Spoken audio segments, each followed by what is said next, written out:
continuar con el tema del letargo al despertar espiritual, quiero que por favor piense en esto. Usted, ¿cómo se sentiría usted si escucha una frase como esta? El Estado decidió quitarte a tus hijos. ¿Cómo se sentiría usted? ¿Cómo se sentiría usted si alguien le dice, mira, te tengo la noticia, la empresa acaba de entrar en liquidación? O poniéndolo en un paralelo distinto, ese cliente tuyo, tan bueno que es, entró en liquidación. Es decir, esa empresa ya no te va a volver a comprar más. O el banco inició el proceso de embargo y remate de tu casa. Si usted está tragando grueso como Ramón, significa que estas preguntas lo están inquietando. Serían terribles las noticias. Otra, el examen que te practicaron salió positivo y tienes una enfermedad terminal. El vecino con que tuviste aquel inconveniente te está buscando para matarte. El negocio en que invertiste tus ahorros resultó ser un fraude y perdiste todo. O tus padres tomaron la decisión de separarse. No las escribí en un orden particular, las lancé. ¿Alguien sintió algo en su corazón? ¿Qué sintió? Miedo. Estas son cosas que a ninguna persona le gustaría recibir. Son esas cosas de las cuales Job diría, lo que más temía en mi vida que me fueran a decir me vino. Claro que Job es el caso donde todo esto le pasó, ¿no? Estas frases seguramente provocaron en nuestro corazón esa sensación de miedo, de temor, de pánico. ¿Por qué pasa eso en las personas? ¿Por qué ocurre eso? Porque es que esas frases tocan aquello que es muy importante en nuestra vida. O peor aún, aquello que es lo más importante en su vida. Un padre de familia diría, no, que conmigo hagan lo que quieran, pero que a mis hijos nadie me los toque. A nosotros nos tocó una vez acompañar a un pastor en un proceso muy duro. Algo terrible que pasó. El hijo tuvo un inconveniente con un muchacho del barrio. Y ese muchacho, un muchacho violento, lo amenazó de muerte. ¿Cómo cree usted que estaba el corazón de aquel padre? Estaba lleno de temor. La semana anterior tocábamos algo importante, y es que en el caso de la profecía, del mensaje que trajo Ageo al pueblo, la situación no era un presagio, no era algo que iba a venir, era algo que ya estaba sucediendo. El mensaje del profeta Ageo fue directo y dijo, examínense, evalúen su vida. Yo lo quiero decir en estas palabras. Si usted quiere resumir la primera parte del libro de Ageo, el mensaje era, póngase la mano en el corazón y dése cuenta que ustedes han desplazado a Dios.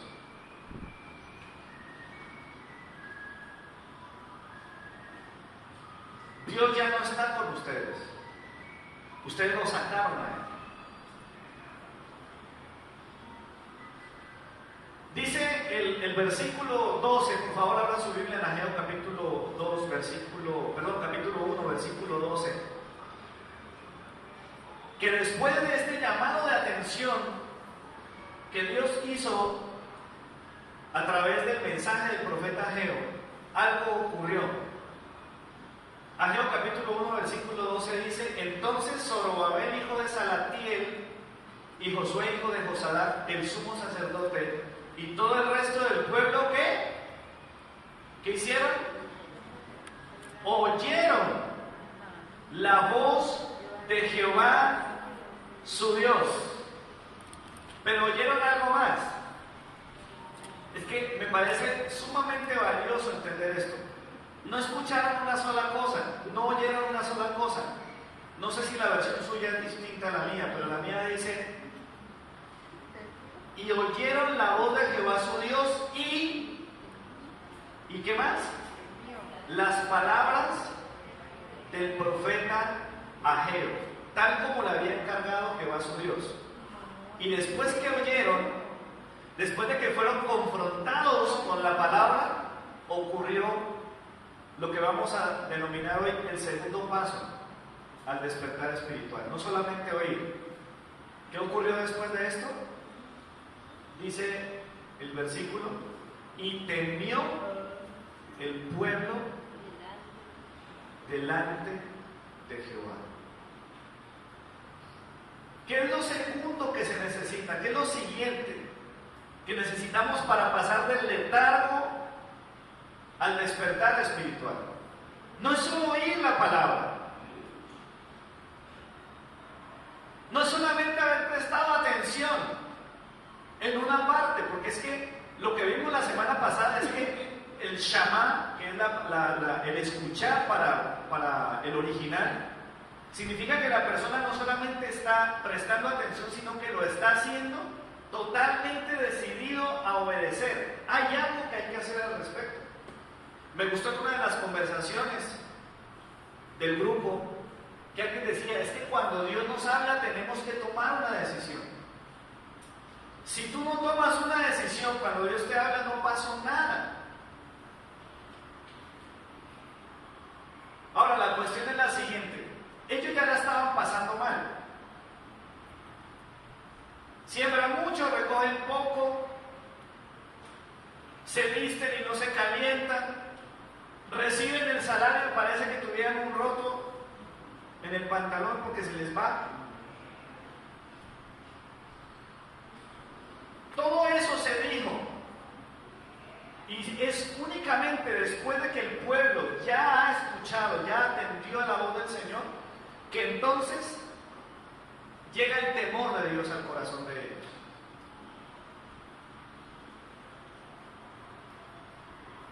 Los grandes problemas de nosotros, lo que a nosotros nos parece tan difícil, lo que nos hizo tragar grueso con esas preguntas, no es nada comparado con el mensaje que Ageo les está trayendo a ellos.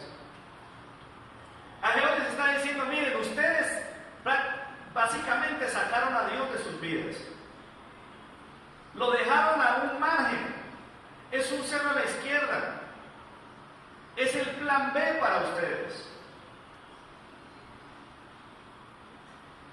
Por eso es muy peligroso no tener en cuenta la palabra del Señor. Cuando ellos entienden lo que Dios les mandó a decir a ellos, entonces el pueblo, ¿qué dice el versículo? Temió. La palabra del hebreo original, que se traduce ahí como temer, es la palabra yaré.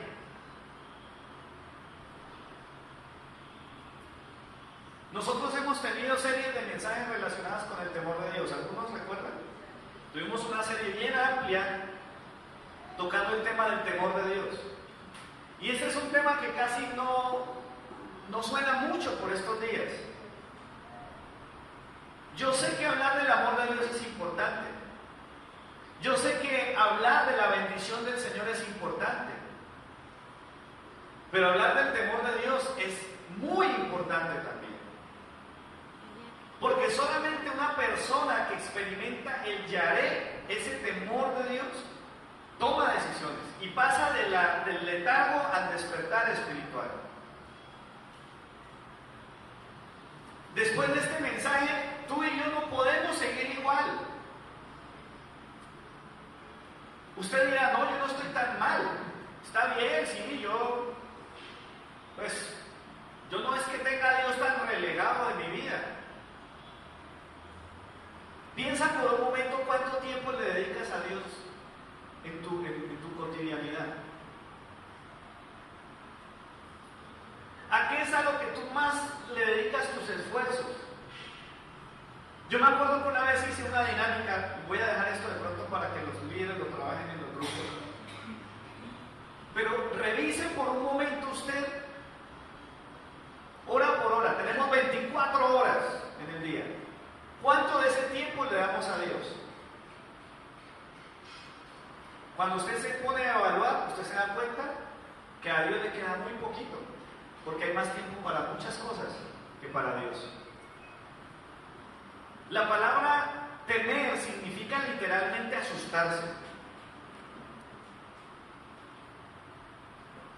La primera lista que les mencioné toca con muchas cosas importantes. Imagínense que usted inicia un proyecto de vivienda y usted está luchando con eso.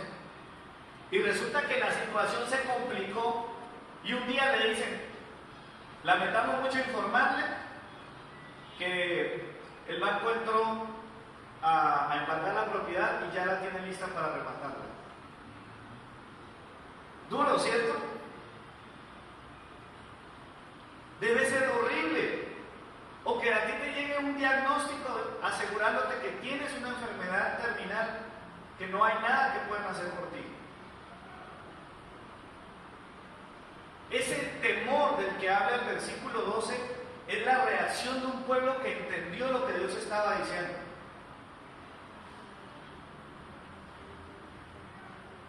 ¿Sabe que en estos días donde la gente ya no piensa tanto en la realidad, o sea, ya no conceptualiza las cosas? Para mucha gente, en realidad, lo que más le importa en este tiempo es que los hagan sentir bien. Los predicadores, muchos predicadores de este tiempo, lo que hacen es dedicarse a hablarle a la gente de la iglesia para que se sientan bien. Pero si usted nota el mensaje del profeta Ageo, ese mensaje no era para que ellos se sintieran bien. Porque a veces, para pasar del letargo al despertar espiritual, tiene que venir una palabra que te haga sentir mal, que haga que sientas temor.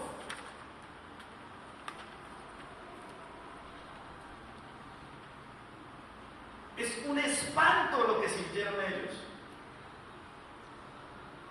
Están hablando con personas que si quieren pasar del letargo espiritual, quieren ir a un despertar, a un nuevo nivel de su vida espiritual.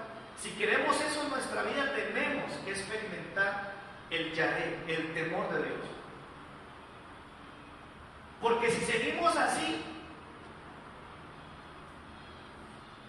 simplemente nunca veremos al Señor. Piensa, por eso el profeta dice al comienzo del capítulo, meditar bien sobre vuestros caminos. Revise, analice.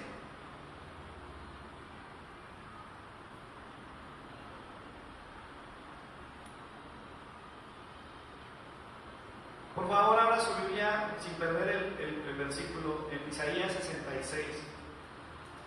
Capítulo 66, versículos 1 y 2.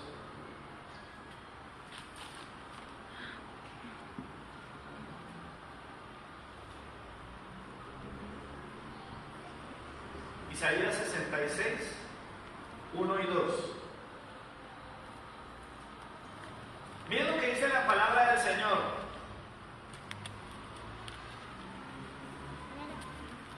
66, 1 y 2. Oye Israel, oye iglesia, dice, Jehová ha dicho, el cielo es mi trono y la tierra el estrado de mis pies. ¿Dónde está la casa que me habréis de edificar? ¿Dónde está el lugar de mi reposo? Mi mano hizo todas estas cosas, así todas ellas llegaron a ser, dice Jehová. Pero yo miraré a aquel que es pobre y humilde de espíritu y que tiembla a mi palabra. ¿El Señor está hablando de un edificio? No. El profeta Ageo hablaba de un lugar, de una edificación, sí. Pero ¿será que eso era lo más importante para Dios? Si usted hace un análisis de principio a fin en las escrituras, lo que a Dios le importa no es lo que tú haces, sino lo que tú eres. Al punto de que nosotros hemos venido a ser, como dice el apóstol Pablo, templo del Espíritu Santo. Yo lo hice todo, yo soy el Señor. El cielo es mi trono, la tierra es el estrado de mis pies. Todo lo he hecho. ¿Y dónde está el lugar de mi reposo?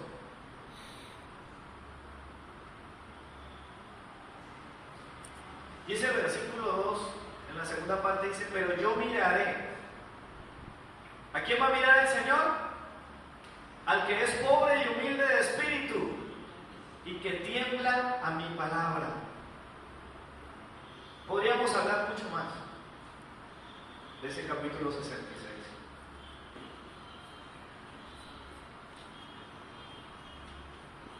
Qué triste es ver a un hijo desobediente. La gran pregunta que se hacen los papás es, ¿por qué este niño está tan rebelde? Es que ya no me respetan. Y esa es una buena forma de definir este asunto. Cuando ya no tomamos en serio la palabra del Señor, cuando no respetamos al Señor, pero cuando Dios te habla y te confronta y tiemblas, estás caminando bien. Eso es bueno. Temblar delante del Señor es bueno, hermanos. Quiero hacer la aclaración, Dios no está obsesionado en una creación que le tiene miedo a Él. Hablándolo en términos de a Él no le interesa generar miedo en tu corazón. Ese no es su propósito. El propósito de Él es que nosotros aprendamos a respetarlo a Él. Porque es que nuestra relación con Él no es una relación solamente de amor. Es una relación de respeto. Él está en su trono. Padre nuestro que estás en los cielos, santificado sea tu nombre. Pero a la mayoría nos gusta es pensar en danos hoy el pan de cada día, no nos dejes caer en tentación y líbranos del mal. Ese Padre nuestro se queda muchas veces en eso. Pero lo siguiente, después de oír la palabra, que tenemos que hacer es experimentar el temor de Dios. Ese temor de Dios que te sacude, que te saca.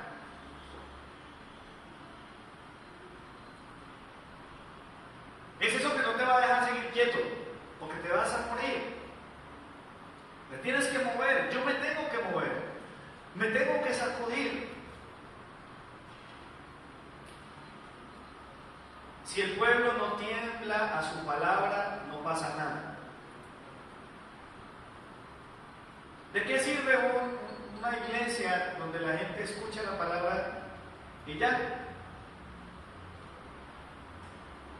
Que no oyó la palabra a la manera del pasaje, que no la escuchó inteligentemente, que no la asimiló y que no tembló ante él. ¿Qué estaba pensando el pueblo en ese momento? ¿Se acuerdan de la historia de David? Cuando pecó con esa mujer. Bueno, él cometió muchos pecados. Pero uno de los que cometió fue muy delicado. Codició a una mujer ajena. Después de que la codició, ustedes saben que intentó tapar su pecado con una estrategia. La estrategia no le funcionó. La única manera que encontró de resolver el problema fue, pues bueno, la única manera de poder estar con esta mujer es que a este esposo lo maten. Prácticamente pagó para que lo dejaran morir en una batalla. Y después de esto entra David en un tiempo de confrontación, porque viene un profeta llamado Natán y le dice: venga David, yo le voy a contar a usted una historia. Los que no lo han leído, se la resumo básicamente. Dice: había un tipo que tenía mucho ganado, tenía de todo, era un hombre muy rico. Pero resulta que enseguida de la casa de él había un sujeto que no tenía mucho, y lo único que tenía era una corderita, un animalito sencillito ahí chiquitico. Pero este hombre rico fue y tomó la corderita del vecino que no tenía casi nada. Y dice el relato que cuando David escucha esas palabras se llenó de rabia y dijo: ¿cómo es posible? ¿Quién hizo eso? Ese hombre merece morir. ¿Por qué? Porque muchas veces nosotros decimos: esa palabra era para fulano. Es que si fulanito de tal estuviera aquí, el mensaje era apenas para él. Es decir, el que debe temblar no eres tú, sino otro. Eso es un pecado. Esa es la máxima hipocresía, y así somos las personas.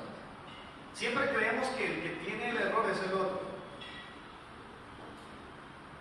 Entonces David escucha la palabra del profeta Natán. ¿Se da cuenta de la injusticia? Sí, eso es horrible, esa persona merece morir. Y Dios tiene que confrontar a David, a un hombre que Dios amó muchísimo. Dice la Biblia, un hombre conforme a su corazón. Cuando es confrontado, inmediatamente David entra en una crisis.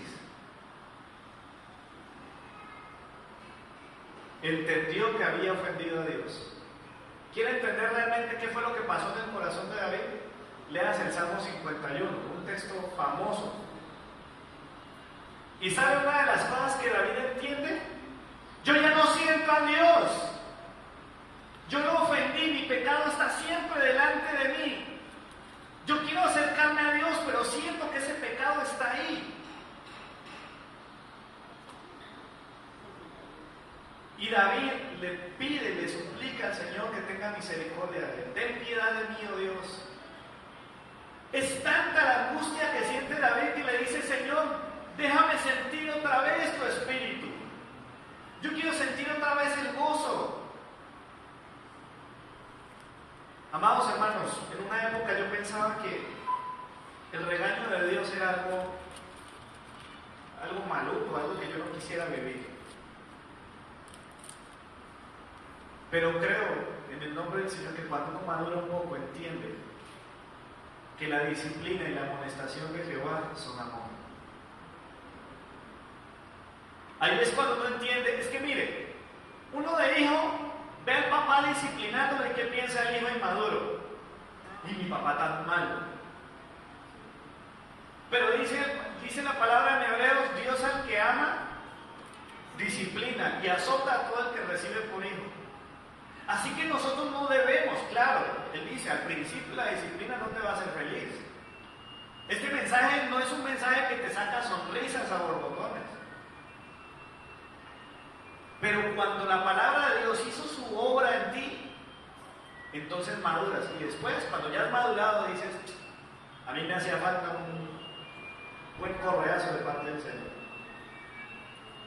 Me hacía falta una buena sacudida de parte de mi padre. No tenemos que llegar a la gran catástrofe en nuestra vida para entender que lo más importante en nuestra vida es el Señor. Por eso, hablábamos la semana anterior: buscar primeramente el reino de Dios y su justicia. Pero muchas veces el Señor se queda de último. Queremos resolver nuestros problemas. Gastamos todo lo que tenemos, buscamos las soluciones a nuestra manera y al final Dios es el último. Hemos fallado. Hemos pecado contra Dios. Si usted y yo no experimentamos el temor de Dios, el despertar espiritual no va a suceder. Mire, es tan simple como esto. ¿Cómo quisiera yo un día? No sé cómo, lo que pasa es que es complicado. Me gustaría un día llevarme a los muchachos de aquí de la iglesia y hacerlos pasar por una calle que queda por acá arriba. Creo que es la 18 hacia arriba. Llevarlos a dar un paseíto por ahí. Para que se den cuenta el destino que le espera a una persona que tomó malas decisiones, que aborreció el consejo de su padre, que cuando en la iglesia el pastor hablaba y sentía que le caía el viajado, en lugar de valorar lo que Dios le decía, lo que hizo fue decir: ay, no, qué pereza.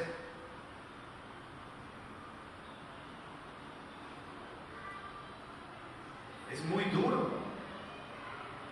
¿Por qué no lo hago? Porque se necesitaría ir con escoltas o algo. Eso es tan pesado que hasta la policía la piensa para ir por allá. Pero el problema no está en decirle a los muchachos: mira hasta dónde puede llegar. El problema no está ahí. El problema está en el origen, en el corazón.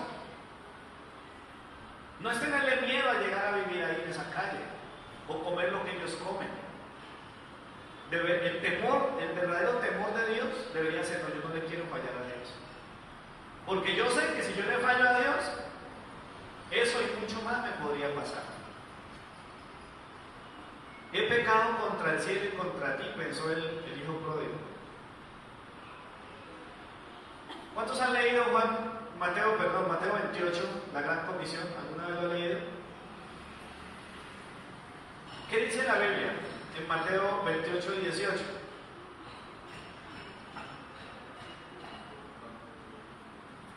La gran comisión no arranca en el 19, arranca en el 17, pero vámonos en el 18 por ahora. Dice la Biblia: los discípulos estaban aburridos, no sabían qué había pasado con el Señor. Y Él llega al encuentro de sus discípulos, y cuando está frente a ellos les dice estas palabras.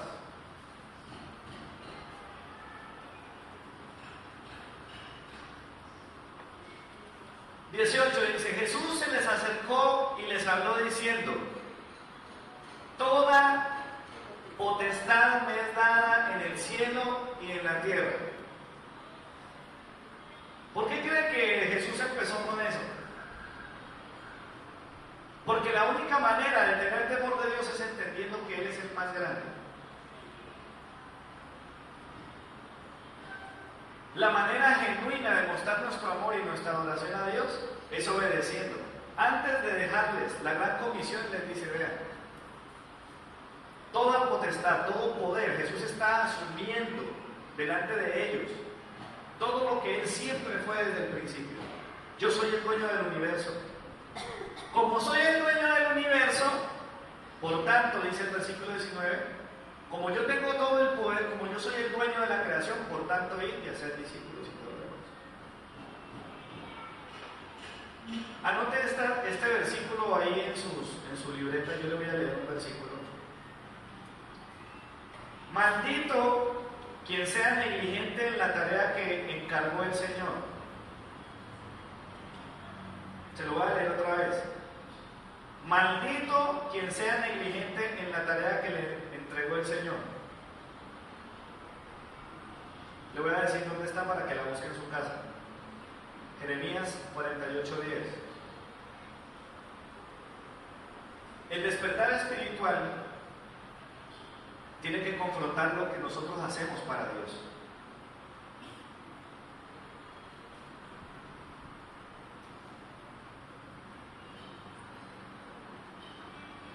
Juan 15:2, ¿qué dice? Todo pámpano que en mí no lleva fruto será arrancado y echado fuera.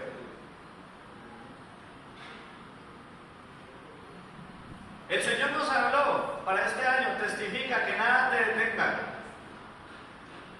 La gran comisión, ¿la escuchaste? O lo oíste, como lo quiera decir. Pero si lo hemos entendido bien, este es el momento donde tenemos que aprovechar para obedecer. Dice el Señor: por sus frutos los conoceréis.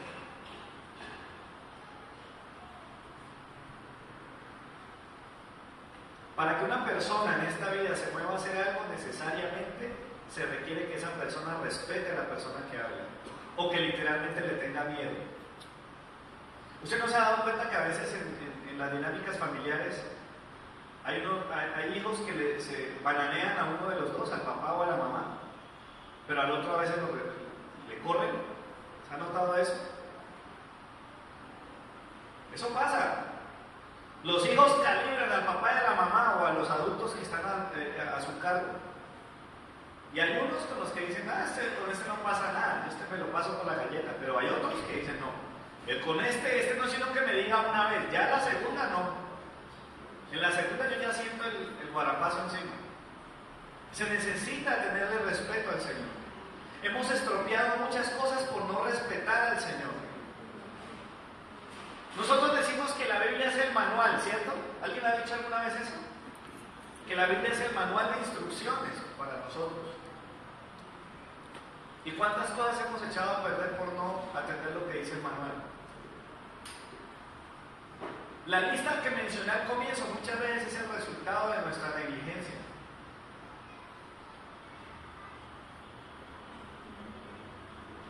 Qué triste que le tengamos más miedo a que nos quiten el empleo. A veces le tenemos más miedo a una enfermedad que tenerle miedo a fallarle al Señor.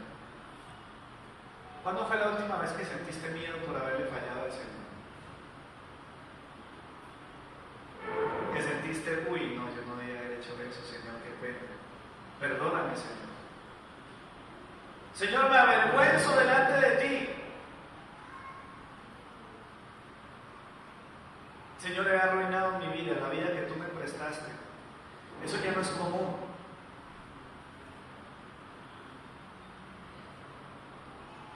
Cuando uno le dice, Señor, no quiero fallarte más, con todo mi corazón yo quiero ser fiel. ¿Saben por qué estoy hablando de esto, mis amados hermanos? Porque aunque se le desbarate todo, nuestro gozo debe ser saber que tenemos al Señor.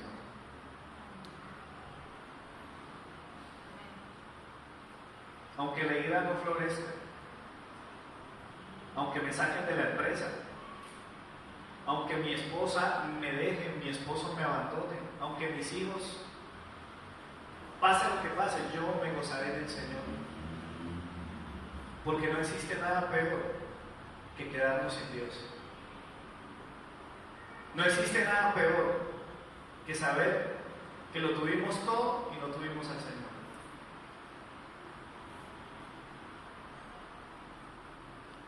Dios se glorifica en aquellos que escuchan y que obedecen su palabra.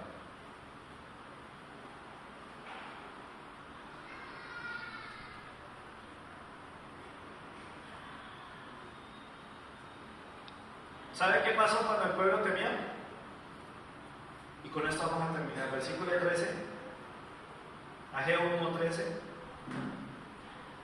Después de que ellos escucharon atentamente el mensaje y temieron en su corazón, entonces Dios le manda a decir a este pueblo, dice, entonces Ageo, el enviado de Jehová, por mandato de Jehová, habla al pueblo diciendo, yo estoy con vosotros, dice Jehová.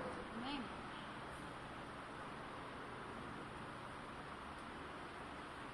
¿Se acuerdan de Jesús y la tormenta?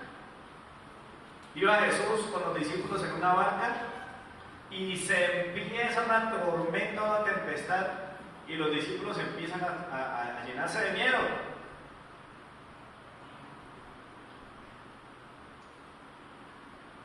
Y van y llaman al Señor. Señor, usted no le da cosa, mire cómo es posible que usted ahí dormidote y mire, nosotros vamos a hundirnos.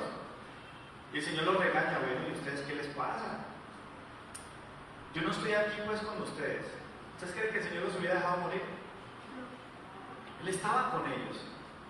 Y aún si se hubiera muerto, habrían resucitado. Amados hermanos, Dios garantiza su presencia a aquellos que oyen su palabra y le temen a Él. El temor de Dios.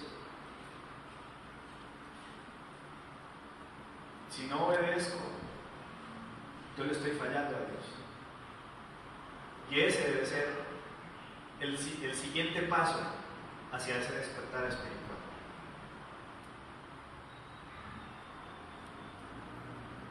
¿Qué vamos a hacer? Piensa por un momento allí, ¿cuál ha sido tu actitud ante la palabra? ¿A quién va a escuchar el Señor? Aquellos que son pobres y humildes de espíritu. Cuando usted cree que ya se las sabe todas, ya no le importa, yo he recibido mucha palabra, esta semana no, mejor dicho. ¿Cuál es el lugar que tiene Dios en tu vida y en mi vida? ¿Sabe que hay un contraste? Voy a hacer una lectura final antes de orar. Mira lo que dice Josué capítulo 14 del 8 al 12. ¿Qué pasa en la vida de una persona que tiene temor de Dios?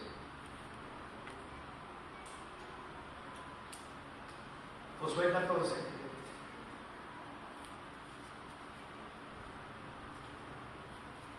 No esperes a llegar a viejo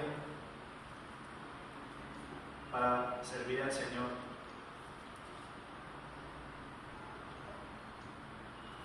Mire lo que dice, a mí me parece tan hermoso este pasaje. Josué 14, del 8 al 12, dice, está hablando Caleb, leámoslo desde el 6. Los hijos de Judá fueron donde estaba Josué en Gilgal, y Caleb, hijo de Jefone, el ceneo, le dijo, Tú sabes lo que Jehová. ¿ya lo encontramos? Josué 14. Estas son las palabras de Caleb. Dice, tú sabes lo que Jehová dijo a Moisés, el varón de Dios, en Cades Barnea, tocante a nosotros dos. Yo tenía 40 años de edad cuando Moisés, siervo de Jehová, me envió a Cades Barnea a reconocer la tierra, y yo le traje noticias como lo sentía en mi corazón. Mis hermanos, los que habían subido conmigo, hicieron desfallecer el corazón del pueblo, pero yo me mantuve fiel a Jehová. ¿Cómo dice la versión de allá? Cumplí. Siguiendo a Jehová mi Dios. Entonces, versículo 9, Moisés juró diciendo, ciertamente la tierra que pisó tu pie será para ti y para tus hijos como herencia perpetua, por cuanto te mantuviste fiel a Jehová. Pues bien, dice Caleb, Jehová me ha hecho vivir como él dijo. Estos 45 años desde el tiempo que Jehová dijo estas palabras a Moisés cuando Israel andaba por el desierto, y ahora tengo 80 y cuántos? 85 años de edad. Todavía estoy tan fuerte como aquel día que Moisés me envió. ¿Cuáles eran mis fuerzas entonces? Tal vez ahora mi fuerza para combatir y salir y para entrar. Y le dice, dame pues ahora este monte del cual habló Jehová aquel día. Tú mismo oíste entonces a los anseos están allí, y que las ciudades grandes y fortificadas están. Si Jehová está conmigo, dice Caleb, los expulsaré como Jehová ha dicho.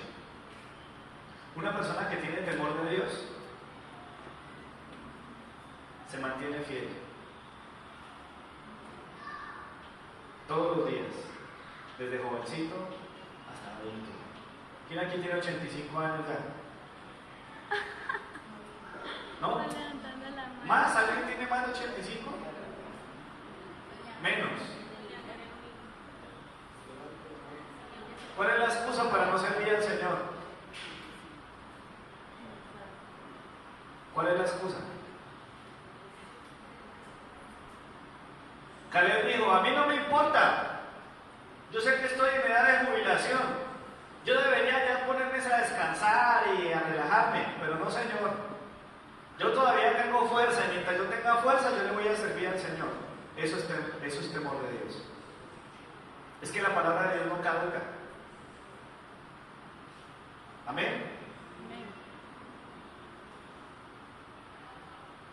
Yo creo que hay dos etapas maravillosas para servir al Señor: la infancia o la juventud,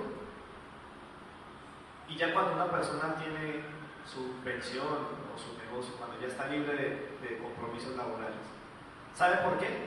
No porque Dios llame desocupados, sino porque en esa época usted puede hacer lo que realmente quiere hacer.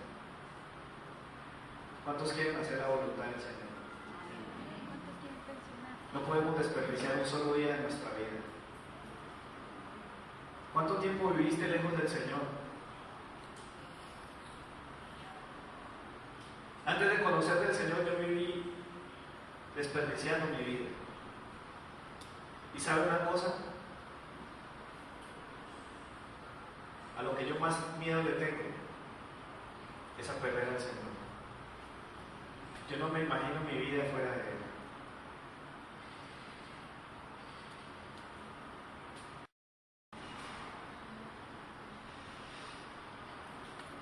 Perder el ministerio pastoral sería una cosa, que un día yo deje de ser pastor, eso sería horrible.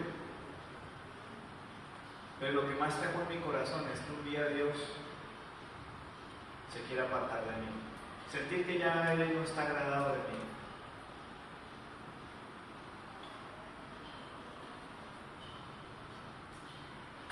pesar de mi pecado, Dios me da una nueva oportunidad. Aquí estamos. ¿Cuántos quieren aprovechar esta oportunidad?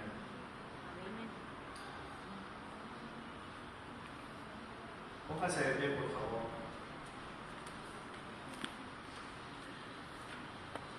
Ya la palabra está sonando. La tercera parte es el próximo domingo, Dios mediante. Me causa curiosidad que en octubre la gente piensa en el terror, en los monstruos, están pensando en disfraces, en un montón de cosas. Sobre ese tema hay muchas cosas que se podrían decir, y es más, los que hablan sobre eso terminan a veces enjuiciados.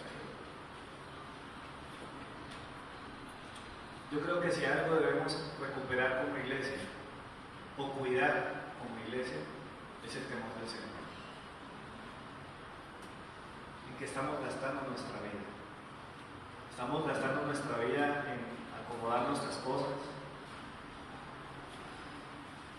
Ageo les dice: ustedes están corriendo a organizar su casa, están planeando vacaciones, están pensando en la carrera universitaria de sus hijos. ¿Eso es malo? No. ¿Y Dios? ¿Qué estás planeando para Dios? ¿Qué estamos planeando para Dios? ¿Qué nueva obediencia estamos planeando para Dios? Hemos dejado de hacer muchas cosas. El llamado del primer amor en el Apocalipsis es ese. Mira por cuánto de dónde has caído. Arrepiéntete, porque si no lo haces, aunque yo te amo demasiado, voy a tener que quitar el candelabro de su lugar. ¿Sabe qué es lo lindo? Que a pesar de todo lo que hayan podido sentir ustedes durante estos minutos, por encima de esa sensación hay un Dios de amor. Y a él le pasa como le pasa al papá. Cuando usted está regañando a su hijo y su hijo le demuestra con su cara, con su mirada, que está arrepentido, que sabe que le embarró y le pide perdón, usted, papá, se le arroga el corazón y usted lo perdona. Ese Dios de misericordia está aquí con nosotros. Es ese mismo Padre que dice: sabes, yo sé que hoy hay una nueva oportunidad, yo sé que tú la vas a aprovechar. Dios confía en eso. Cierra tus ojos, dile: Señor, aquí estoy. Yo no quiero perder mi vida. Yo no quiero perder mis mejores años sin tu presencia. Señor, ¿de qué me sirve que logre todas mis empresas, que logre todos mis planes, que esté libre de toda dificultad si no te tengo a ti, Señor? Ayúdame, Dios. Ayúdame, Señor. No quiero fallarte. Este es un momento para que le digas: Señor, perdóname, porque muchas veces cuando tu palabra ha sido predicada, yo la he tomado a la ligera. Perdóname, Señor, porque en mi corazón no he aprendido a respetarte del todo, Señor. Perdóname, Señor. Quiero aprender a respetarte, Señor. Quiero aprender a temblar a tu palabra. Que cuando tú me hables, Señor, yo esté decidido a obedecerte. Que yo pueda sentir en mi corazón que tengo que obedecerte. Que no tenga que buscar razones. Simplemente escuchar tu voz y obedecerte, Señor. Te damos gracias, Dios, porque a pesar que muchas veces tú has sido la última prioridad, hemos pensado primero en nosotros, en nuestro bienestar. A pesar de todo eso, tú has seguido con nosotros. Y como el profeta Ageo le dices a este pueblo: aquí estoy, dice el Señor. Aquí está el Señor. Te doy una nueva oportunidad. ¿La vas a aprovechar? ¿O esperas a que ya no haya tiempo?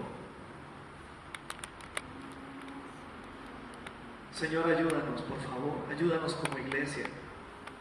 Ayúdanos, Señor, a reconocerte como el Rey, como el soberano. Ayúdanos, Señor, porque muchas veces hemos sido irreverentes. Tú has hablado y a nosotros no nos ha importado. No hemos tomado en serio tu palabra, no te hemos tomado en serio a ti, Señor. Ayúdanos. Ayúdanos, Señor, porque no queremos fallarte más. Queremos despertar espiritualmente, Señor. Queremos pasar un nuevo tiempo. Ayúdanos, Señor.